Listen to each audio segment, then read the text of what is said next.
السلام عليكم، انا محمد مصطفى مستشار عقاري في دبي، وجايب لك فرصه استثمار عقاري هايله جدا في قلب دبي في موقع استراتيجي جدا. الارض اللي ورايا دي هو مشروع قيد الانشاء، هيطرح بكره بتاريخ 14/1/2026. والمشروع اللي قدامي ده الجاهز ده هيتسلم كمان 15 يوم من نفس المطور، فبقى انت تقدر تشوف ان المطور مسلم مشروعه وان النهارده بيبني مشروعه في نفس اللوكيشن. لوكيشن ممتاز جدا على شارع الشيخ محمد بن زايد مباشره بجانب القريه العالميه، وامامك علم المغامرات.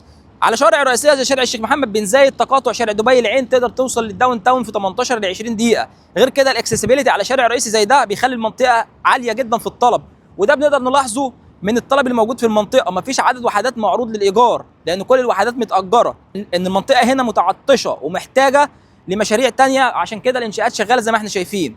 المشروع هو فرصه استثنائيه للاسباب اللي اقول لك عليها. اول حاجه قطعه الارض زي ما انت شايف هي اطلاله مفتوحه من معظم الاماكن، يعني الاطلاله اللي قدام هنا مباشره هي على مستشفى لسه هتتبني، وحديقه مركزيه هتكون موجوده هنا، زائد كمان هنا في حديقه مركزيه وجنبيك البراري. نقطه الفيو ممتازه جدا. عدد الوحدات داخل البنايه مش 1000 ولا 1500 ولا 800 وحده حتى، لا بنتكلم في اقل من 200 وحده داخل المشروع، 165 وحده. عدد محدود جدا من الوحدات، وده بيساعدك انك تعمل اعاده بيع او انك تاجر. المطور محترم جدا اسمه ADE، زي ما انت شايف كده مسلم مشروع. نفس الفرصه بنتقدم اليوم في منطقه زي دي، لسه منطقه تحت الانشاء، فبالتالي هتساعدك انك تعمل عائد ايجاري عالي لانك بتشتري بسعر قليل والايجارات عاليه اوريدي في المنطقه وبترتفع. وصل هنا ايجار الغرفه وصاله 80,000 و85,000 درهم، وزائد كمان ان المنطقه انت بتشتري فيها بسعر اقل من سعر السوق، فانت ضامن انك انت عند الاستلام هتحقق عائد ايجاري عالي، هتحقق نمو في راس المال عالي. بالاخص ان الاسعار كل يوم بتزيد، كل قطعه ارض موجوده في دبي كل يوم سعرها بتزيد، فبالتالي المطور لما يجي يشتري قطعه الارض النهارده بيبيع لك العقار بسعر، يجي بعد شهرين بيشتري قطعه ارض جديده يلاقي سعرها ارتفع، فالاسعار تلاقيها ارتفعت، فده ارتفاع طبيعي. زائد كمان ان المطور ما ينفعش يطرح في نفس المنطقه بنفس الاسعار كل شويه، لازم يكون في ارتفاع في الاسعار. ده منطقي جدا في كل المطورين اللي بيحافظوا على المستثمرين اللي معاهم، ما بيبيعش سلعه اقل من سلعه ونفس السلعه، لا بيزود دايما الاسعار. يمكن في تحسن شويه في الخدمات، تحسن شويه في الكواليتي، بس برضه ما زال السعر بيحافظ على الصعود تدريجي، وده اللي بيقدمه لك هنا المطور. برضه لسه ليه قطع اراضي ثانيه هيبنيها، فبالتالي مع كل طرح في المنطقه الاسعار بتاعه بتزيد. غير انه بيديك افضل سعر دلوقتي 670,000 درهم بدايه الاسعار الاستوديو، غرفه وصاله بمليون، غرفتين وصاله مليون و450، مليون و500، مع خطه دفع 40 شهر بعد الاستلام، يعني او 36 شهر بعد الاستلام. يعني انت بتستلم خطه الدفع 10% دفعه اولى، وبعد 3 شهور 10%، ادي 20%، و40% خلال 3 سنوات اللي هو خلال الانشاء، يبقى دي 60%، وعندك 40% على 3 سنين بعد الاستلام. فانت حرفيا مش تدفع ثمن العقار بالكامل من جيبك، لا انت بتدفع بس 60%، اللي هو لو العقار 8 مليون انت دفعت 600,000 درهم، والباقي هيتسدد بجزء كبير جدا من الايجارات اللي هتجيلك بعد الاستلام.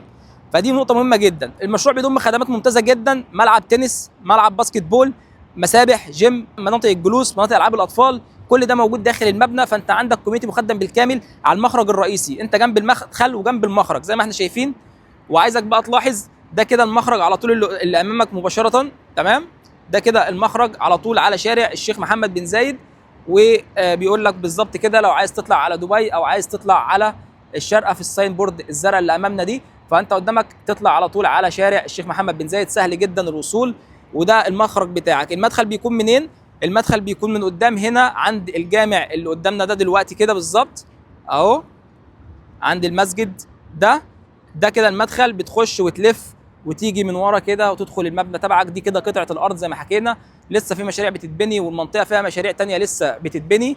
والمدخل والمخرج دي قطعه الارض اللي هتتبني مستشفى، ودي قطعه الارض اللي جنبها على طول دي عباره عن حديقه موجوده دلوقتي اوريدي بس لسه قيد التطوير.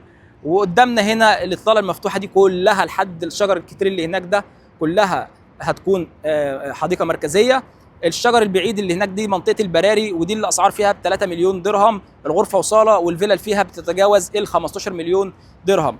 فبالظبط انت ضامن ان اللوكيشن بتاعك استراتيجي جدا، وعلى المخرج دي برضو حاجه كويسه جدا.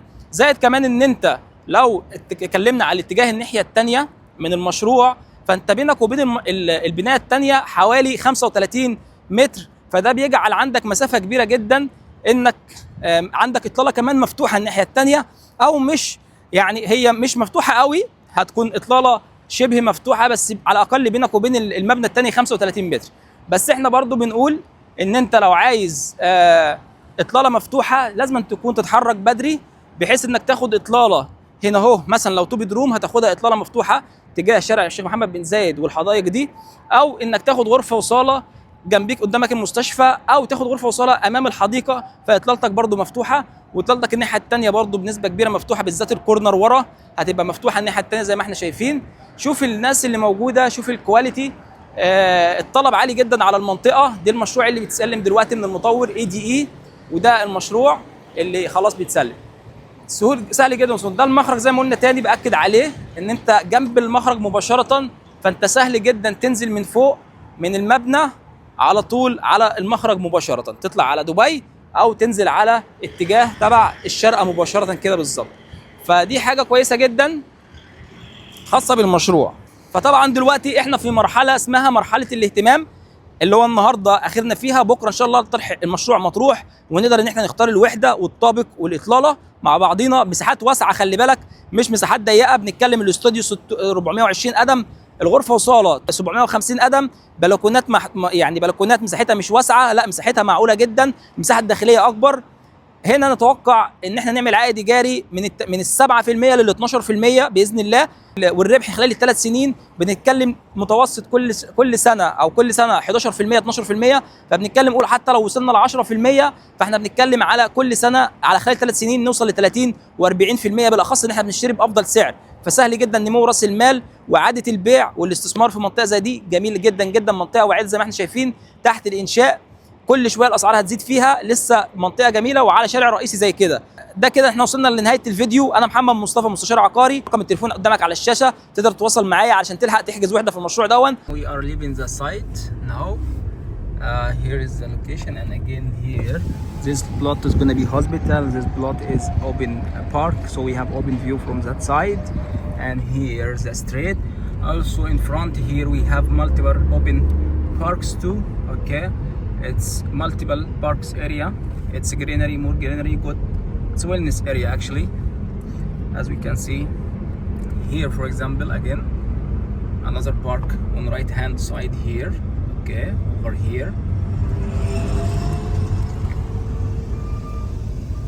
this building is ready already. This is we are almost very close to the entrance. Another park is here on the right hand side. Okay, as we can see here there is shop, tea, grocery, restaurant, mosque here to the entrance. This is the type of people who are living here. It's in high in demand area. This is the entrance actually, and over there opposite side we have IMG World, this building. Okay, and this is the entrance of Majan, and just 5 minutes from here we have Global Village right next to us.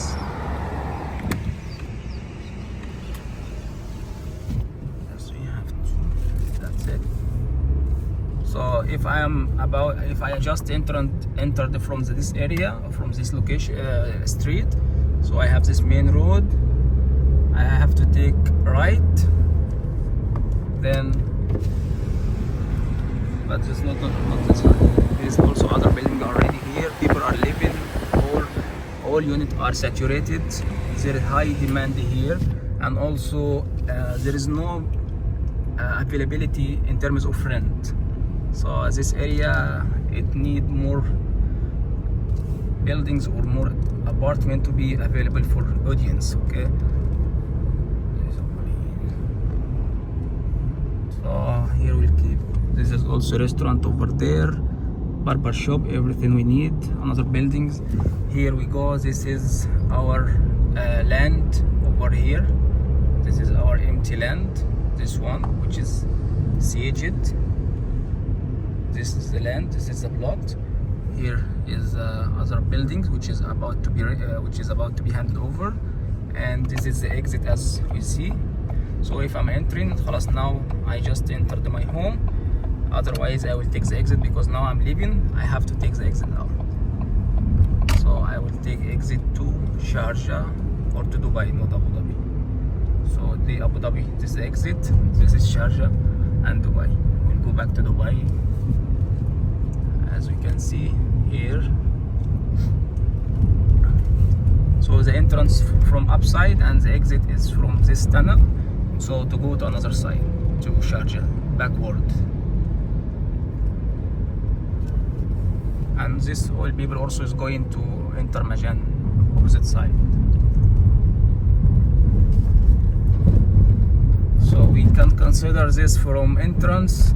Just you have 2 or 3 minutes to reach to Sheikh Mohammed bin Zayed Road. 2 minutes, because we were making video, we stand it some time, it's less than 2 minutes. You will reach Sheikh Mohammed bin Zayed Road.